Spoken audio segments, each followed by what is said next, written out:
Hello, welcome to episode number 23 of the New Media Tech Show. Wow, can't even talk. So we weren't on last week. Last week was a holiday in the United States, and we decided to take that Monday off. But this is Monday the 9th of September, and we are recording New Media Tech. It's 8 p.m. on the East Coast, and we record this show live every week. You can follow us on Twitter at TechZenTV. That is the Twitter name that we use. You can also get all the show notes for all the shows that we do at newmediatech.tv, or you can also go to tech-zen.tv. New Media Tech TV takes you right to the right place on the website. That's the shortcut. And also, you can view all of our videos on youtube.com/techzentv. The New Media Tech Show is a show that is focused on new media. So what is new media? New media is podcasting. Some people call it podcasting. Some people call it netcasting. Some call it internet broadcasting. I like to call it actually all of them. We are internet broadcasting right now because we are live. We are broadcasting on 4 different networks across the internet, and we're recording this. And when we're done recording, we're going to stick it up into a podcast. So you can get it on a podcast. It's a video podcast. So what you call it, internet broadcasting or netcasting, I think they're basically the same thing. And then you have podcasting, which is basically an after the fact. Plus, we also put our content on YouTube. So you can get us 3 different ways. If you're getting us not live, it's 2 ways. You can download us to a podcast anywhere like Podcatcher on your Android device, or iTunes if you're an Apple person. So you can get us, pretty much everywhere. And we also are playing with Daily Motion. So we're not committing to 100% Daily Motion yet, but we are putting our things on Daily Motion.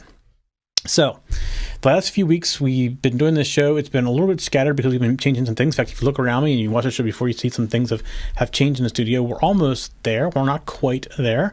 There are still a few things I see that I need to change, and we're trying to get a few other things adjusted as well. You also notice there's a lot more monitors. I mean, these aren't for this show. The show right after this one, Let's Make It, we have 2 guests on tonight. So I actually have 2 screens, one for each of them set up.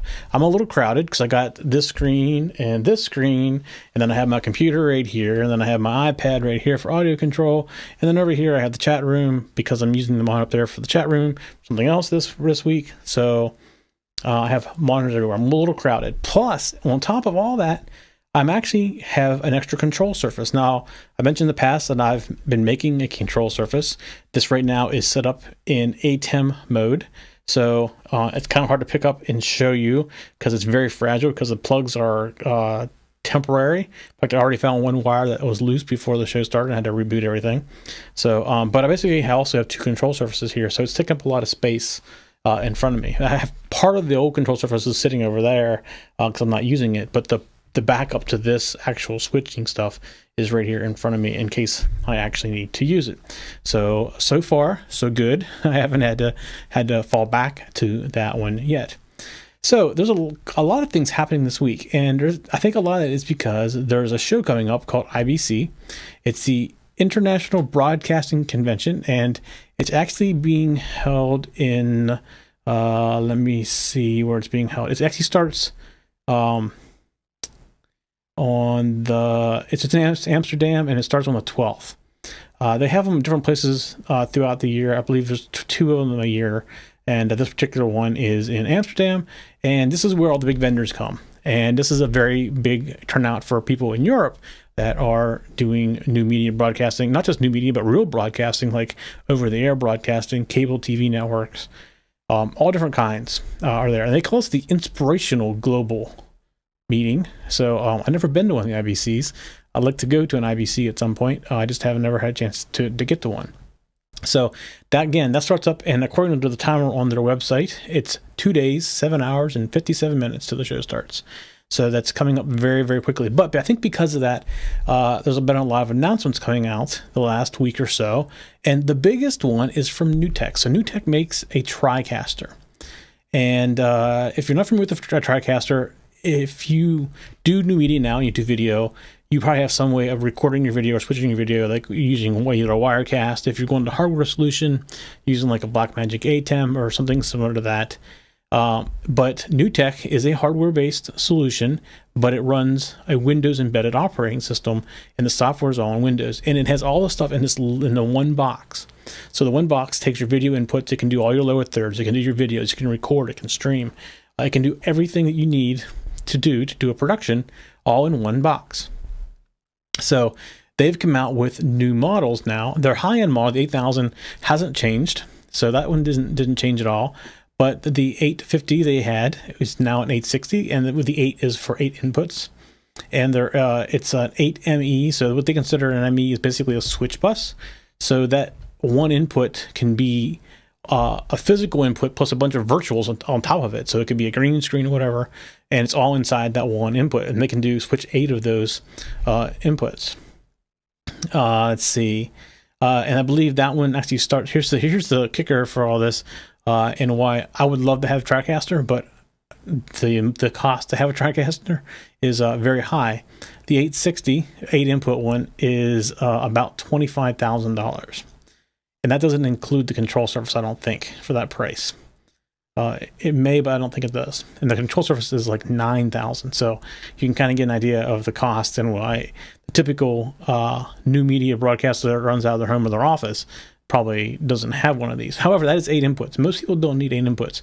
I run 6 inputs, and I sometimes run out and try to figure out how I'm going to do a 7th input. And actually, the way I've been doing the 7th input is, since I now record on Wirecast, I use the computer input using Desktop Presenter in the Wirecast, which is my 7th input. So the actual recording itself is being done in Wirecast. Now, I'm still recording on a DDR as a backup, but I haven't had to go back to it yet.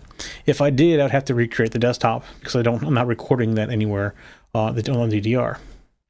All right, so that's the Tricaster 860, replaces the 850. And then there's the Tricaster 460, which replaces the 450, and it is a 4 input. That's what the 4 is for. And again, it's 4ME, so those 4 inputs can be a mixture of things. You can have one physical input, a bunch of graphic overlays. You can do a virtual set. However you want to do that, that would be considered, all that combined would be considered one input by combining it. Let's see. And then there's the 410, which I'm not quite sure which one it replaced. I might be the Tricaster 40 replacement, which again is still a 4 input, but I believe it only has, the inputs are not SDI. Oh, it does have SDI. So I'm not quite sure the difference between the 460 and the 410 is without going into greater detail.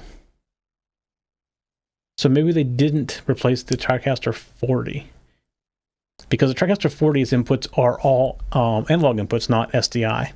So they must not have replaced that one. So I'm not quite sure what the 410 replaced, or if it's something new, a new space. But anyways, they announced all this week, and they also announced what they call holographic virtual set. And it's very interesting. I've seen it demonstrated. The Twit Network had the Tricaster guys in, and they demonstrated this feature, and it's very neat. It allows you to basically take a panoramic image of an area and turn it into a virtual set. And while you're in the Tricaster, you can basically pan around and look at all the different stuff, and you can place the different virtual people different places in that set. And as you pan around, they come up and you can see them, you can zoom into them. It basically makes like a 3D world that you can operate using the joystick or whatever the software to move around in that space. So they've done a lot of neat things in the new Tricasters that came out. Lots of new features. They've redesigned the interface. Let me just say the Tricaster can do darn near anything. So it is very expensive, but it is very, very powerful. Now, the one thing that it does that I really like, and it's something that the ATEMs do not do, is it allows you to take multiple different input formats. So you may have one camera that's coming in at 1080i, another one coming in at 720p, and you can still put them into the same virtual or the same output set. It'll adjust everything live, where the ATEM, everything has to match. And if it doesn't match, you won't see it. So it's very flexible in that way as well. So I know people have used the Tricasters and have had problems with them, but I know people that have had them and they run them 24 hours a day and never have any problems with them. So it really is one of those he says, she said type of things. I personally don't have a lot of experience with them, but the little bit that I do have has been very good. It's a very, very powerful machine. And that's been a long time since I've even messed with one. Now I'm sure it's even much, much more powerful. All right, so let's see, what else has happened this week? Well, besides in the tech world, there's a lot of things happening. There's I know Sony announced their new cameras for the attached to cell phones.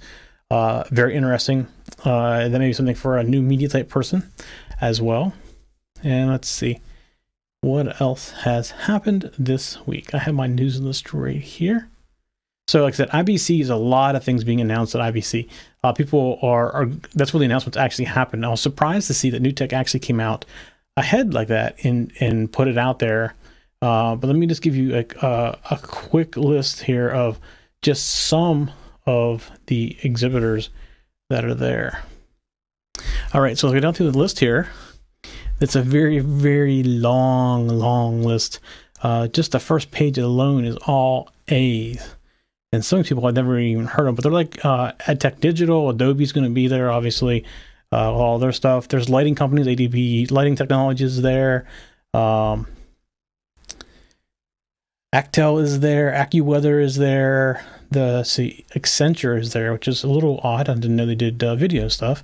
Very interesting. Then I said in the same Accenture that I think I know. There's 51 Degrees Mobile is there. Let's see. Let's go down to some of the non-A's and see what we get here. We have Artel, Arctech. We're still in the A's and we're on the third page already. So I get people like Associated Press is there because they want you to buy their services. So they are a services company. Astra is there. ATG is there. Atomos is there. ATX Networks, Audible Magic. So I'm still in the A's. There's Audio Technica. As you go down through this list, there's Autodesk, just Avid. You pretty much name the company they're going to be. Let's go to page 14 and see where we are. And page 14, we're in the I's. So we have IBM. I didn't know IBM did media, but I guess they kind of do because they are a company. There is the IEEE Broadcast Technology Society is there advertising and it's an exhibit.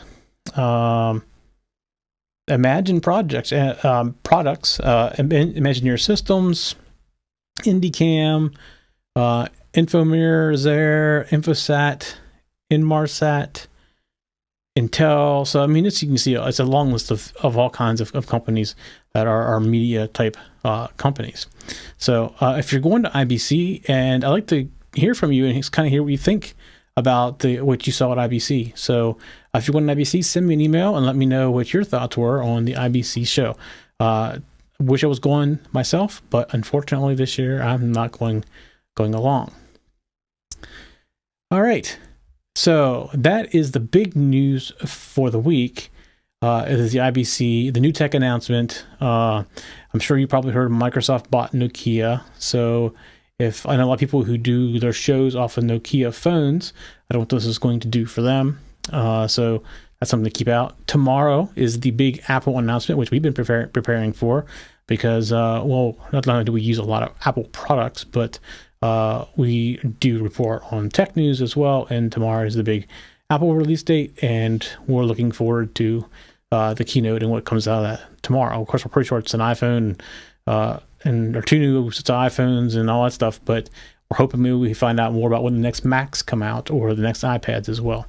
So that's all to be determined here very soon. And I'm also curious when the Mac Pro comes out. I don't know if you've heard about the new Mac Pro.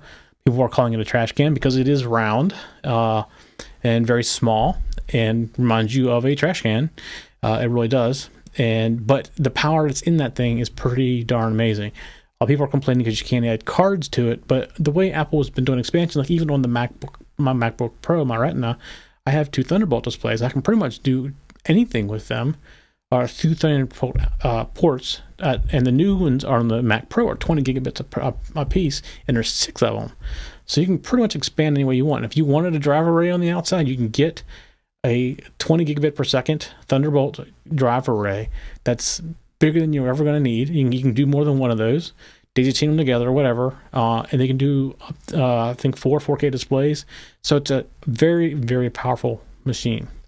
I'm very looking forward to that, and I'm just hoping the price is within something that I can actually afford at some point, because my Mac Pro that I currently have is now 4 years old, and it's getting a little bit dated. So it would be nice to have a new piece of high-end hardware to do our renderings and everything. So hopefully maybe tomorrow we get some more information on the Mac Pro, although I'm not thinking we're going to. This is probably just going to be an iPhone, iPod event, possibly iPad, but unlikely. So we've been preparing a lot for that this week, and been commenting a lot on things like that as well. So one of the things you're going to notice here is I'm sitting here and I'm watching what's coming back. Is you see how I'm kind of dark tonight? And that's because these monitors that are next to me are still very white and bright. When I get people on them, I brighten up. So that's something to be thoughtful of. And you notice behind me, here's another thing. There are little signs behind me turn off after a period of time. Something else we gotta fix. Like I said, we're still in the middle of fixing things. This always happens. We're never satisfied with where things are. We're always trying to improve. We have been working on a couple of new shows, and it's taking longer than I had hoped. In fact, I did a little bit of threatening yesterday to the person who said they want to produce the show and make it their show as to the time it's taking them. So hopefully they jump to it, because I threatened to maybe find somebody else to do it, to do the shows. So hopefully we have some updates on some of that coming out as well. As I said, I'm using a new switcher. You can't probably tell that so much from your side because things are still kind of like happening kind of automatically, but it is a physical switcher, big broadcast buttons, green, red lights, and all that that we've designed, and we're still in the process of designing it, adding new features, and this is just the low end one. We're going to do a higher end one as well. This is currently configured to run with an ATEM, but it can also control vMix, Wirecast, and we're working on the Tricaster. Plus, we also have an audio interface to the ATEMs, so we'd be able to actually adjust the audio on the ATEMs, see the audio on the ATEMs meter-wise and everything. Using motorized faders, be able to bounce around and things like that. So that's also in the works, although it's not to the point where I can actually physically put it together. I got it in pieces. Even though this is not in a box, it's just bolted on top. That's why you kind of hear me hitting the buttons. It's a little bit noisy, but this does function very nicely. Much better than the coordinator control, because coordinator control, you can't really tell where your fingers are. There's no feedback as to what buttons is doing what. Did it do what it's supposed to do? There's no tally, things like that.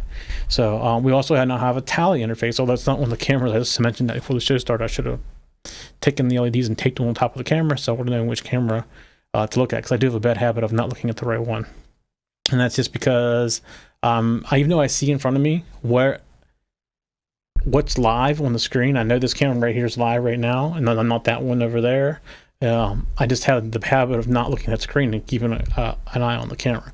So if I had a little light on top to tell me which camera is live, I'd be able to tell that. So that's the other thing this can do. This it's a separate box, but it has the ability to do tally out of the ATEM. And it can also, the tally can go to a cloud-based tally, which we're working on, so that you can a remote guest can log into a website and see if they're live or not from that. And also you can have remote tally lights. So you have a physical camera in a remote location, or cameras in a remote location. You could actually take and put lights on those and still control them from wherever you're switching from, anywhere on the internet. So that's actually working pretty neat so far. We pretty much only have used it as a remote guest solution, like logging into the website to see what their tally status is. But it's going to expand from there. First thing is I'm now designing the case and everything for this, and that's something I've never done before. So electrical engineer I can do, mechanical engineer not so much. So it's a whole different thing to try to figure out how to put all the stuff in a box so it looks pretty. So that's the state where we are with the switcher. And hopefully by next week I have it in at least a temporary case, because like I said, the way it is now, I got tons and tons of little wires running into a breadboard. It's in like a bus, so I can run different boards, different directions. And I finally got all the connectors, so I can connect the cables to do this. And I have to get this now, and I have that into a box that's easily carried around and quieter. You can probably hear me hitting the buttons. And that's because I'm sitting on top of a desk with a metal plate with these boards screwed on top of the board, and the buttons are naked, not covered up or anything. So you're hearing me as I hit the button. You hear that happen. So the next few weeks, hopefully we get that done. So a few more things here in the studio to do, and we're getting very, very close. You'll notice behind me, like I said, the screens, we've moved them around a little bit. We put some lights behind. You see lights above, all RGB color selectable, so we can put pretty much any color we want behind us. And the monitors back there, we moved them down because they were a little too high. When we originally did it, we were all doing a lot of shows that were very wide angle, and they were the right height. But a lot of shows we do now are 1 or 2 people, and we're tighter in on them, so we had to lower the monitors to keep them in the shot. So we made those changes, a few electrical changes around. We have one more camera to lower. That camera over there, which is this camera, is actually still a little bit too high. We have everything to do it. We just haven't had the time. That's on our list. The pole's sitting right there to put up, and you see it shooting down at me instead of more at me from this angle. So it's like a foot difference in camera height. And we moved our overhead camera a little bit. We also did some things like, if you look at the overhead camera, you can't really tell, but right here, the white is the white right here. And that's just so that we know that we're in a camera shot, because I have the bad habit of pulling things off to the edge and not knowing I was out of the shot. So now this piece of tape, which you can barely see the edge of it. I thought I had it out of the frame, but I guess I don't. You can see a little bit at the top right there too. That tells me that I'm in video frame. So we're doing some things to try to improve our shots as well. Just little things. Gaff tape goes a long way for that kind of stuff. So, all right. So this week's gonna be another very quick one. Like I said, there was some news. If you want an IBC, let me know. I'd love to know what you thought of IBC, what you saw that you liked. And as news comes out of IBC, when typically when IBC starts, there's a lot of press releases. So next week we should probably have a lot more announcements out of IBC as well. I believe Atomos made some announcements, but I don't think I have all the details of what the announcements were. And I think that's going to be all announced at the IBC conference. So hopefully next week I have a long list of news and announcements out of the IBC conference. And I may even have the last couple pieces of the studio done, and then I'm going to do another studio tour and show you guys some of the changes that we've made. The other thing that I don't know where the remote's at for, but I also have a pan-tilt head camera, which is the one I'm looking at, so I can pretty much sit here and make adjustments. Now the switcher that I'm building has the ability to control that, so I don't have it sitting here with me, so I can't really show you. And I believe that right now it's running off batteries. I don't think the batteries died because I've got to turn it off. But we'll be able to control pan-tilt head. Now I'm going to get 2 more, one for each of the other cameras on the side, so that all this moving around that we do with adjusting cameras can be done from sitting either here or in front of the other control surface that's out in front of the actual switcher itself. And the internal media player, you can't tell because it's empty. All right, so that's it for this week's New Media Tech. Come back next week. If you're going to IBC, let me know what you thought, and hopefully next week I have a lot more news out of IBC for you. We'll see y'all next week. For show notes for this show, contacts, and more, go to the techzen.tv website, where you can get show notes for all of our shows. We love to hear from our viewers and listeners. We have an email, a Twitter, and a phone number where you can contact us for each show. For details, visit the techzen.tv website and get the show details. You can also make a video and upload it somewhere like YouTube or Vimeo, and then just send us a link. You never know, you may see your video in a future show. You can get all of our shows delivered automatically to your favorite device by going to your favorite podcast website like iTunes and subscribing. Each of our shows also has a YouTube channel you can subscribe to get regular updates. Our shows are also available on most internet radio networks like Stitcher and TuneIn Radio. You can also watch and listen to our shows on Xbox, TiVo, and Roku. You can even find us on your Zune.